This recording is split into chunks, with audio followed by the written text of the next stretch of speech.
Good afternoon, good evening. This is Dr. McDonald, Superintendent of the Walton School District. We're here to present to you our project overview for the Townsend School floor project that is going to vote next week on March 15th. Full disclosure, this is scheduled at the same time as the Billy Martin Circus next door. So if it gets loud and you hear background, it's just because our kids are having a ball next door. Much needed with the last year and a half that we've had, so we're happy that it was able to happen this year.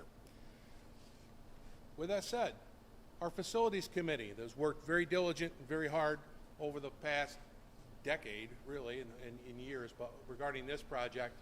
But Rhonda Williams, our board president, Kevin Charles, our vice president, Graydon Dutcher, board member, Meg Hungerford, our business manager, John Jackson, our facilities director, myself, Dan Whalen, who is our recently appointed architect, and Michael DePerna, who's here with us this evening, CNS Construction Management Firm. So why are we considering doing this now? The why is very important in every capital project.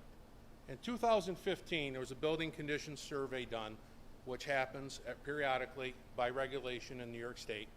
And in that, they identified that the 1938 subfloor of the second floor of the Townsend School building, that it was having some deterioration issues to the decking. So it was put in the monitoring stage, and they had been monitoring it. And 2020, when in reviewing in that monitoring stage and reviewing for the current project, it was identified that the deterioration had progressed, although safe, but it progressed at a rate that we needed to now move to get the repairs done. So that moved us to analysis and development of a project. So what does that mean? I'm going to give you just a brief surface level, and I'm going to hand it to Mr. Perna to explain it more in depth. That means that the second floor in the classrooms needs to be replaced, the decking. So with that comes the classroom walls, casework, any associated mechanical, electrical, and plumbing, any asbestos abatement, and then installation of any structural steel beams in the flooring. With that, and for more precise and expertise, I'll turn it over to Mr. DePerna. You can go back if you want. Good evening, everyone. Mike DePerna from CNS Companies. We are the construction managers on the job, and when we met with the facilities committee concerning this project, there was a lot of discussion on what would be the best approach towards getting this project completed. And after the studies that were done in 2015 and 2020, I thought it would be best that we brought in some professionals to help us get to that point, to understand, how would we be able to get this job done, what would be the best approach. And so I brought in one of the general contractors that I work with a lot and one of the asbestos abatement contractors that I work with a lot. We met them at the school. Tim Weber, one of our construction managers that is working with us on this project, met with them. They reviewed things. And so we came up with an idea after discussions with the district on what would be the best approach to not affect the day-to-day operations of the building, to be able to keep kids in classrooms and not affect all that was happening there. So with that happening, I'll just go through real quick. As you can see, here is a floor plan for that part of the building.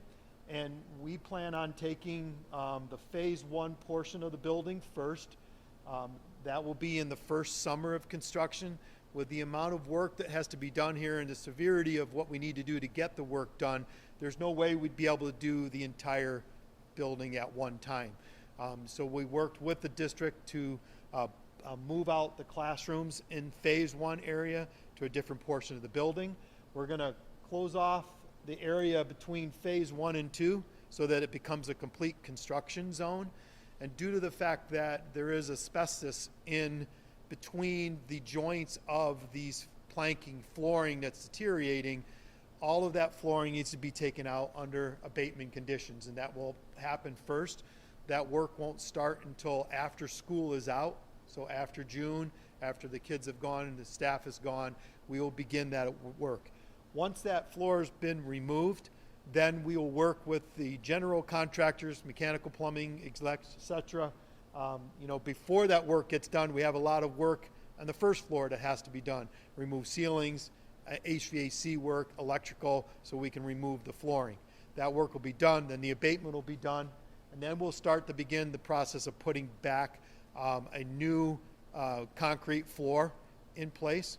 Once that floor is in place, then we'll begin on the first floor, put everything back in place to be able to get the first floor area back in business again for school in September. And at the same time, the second floor will be working on, but we will have to work a little bit further into most likely October to get those classrooms in place again and ready for school. And once we do that, we'll open that side of the building. And then we will turn around the next summer and do the same process again in phase 2. And so that is the approach towards things. We feel confident in the approach that we're taking and the scheduling and the phasing. And, it's a very unique job, but it's a job that needs to be done for the future of the building and for your classes and your safety there. Stay right here with me if you would, Mike. Yep. So here's the schedule, the proposed schedule. Right now, we're in the referendum phase with the vote going to happen in March 15th. Once that vote is passed, and the 15th, we'll begin in the design phase, then go to SED with that design, and after that SED approval in December of 22, we plan on going out to bid for the project in January, February, which is a favorable time for bidding, with that first construction beginning on the June of 2023, and again back to phase 1. That's where phase 1 will happen, and then phase 2 will begin construction in June of 2024. Okay, and this slide just recaps what you have previously explained.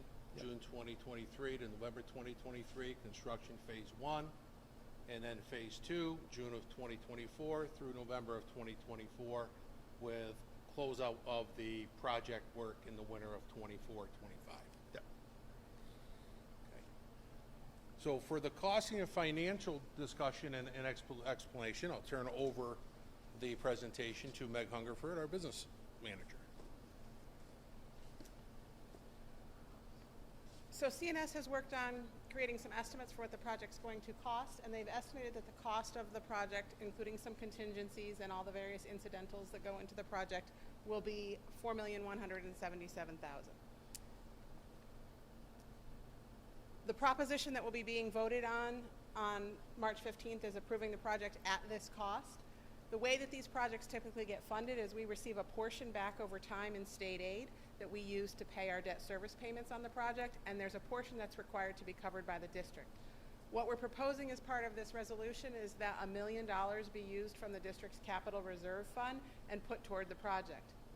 That will ensure that the debt service we have going forward is completely covered by state aid, and there's no increase in our budget or taxes related to this project.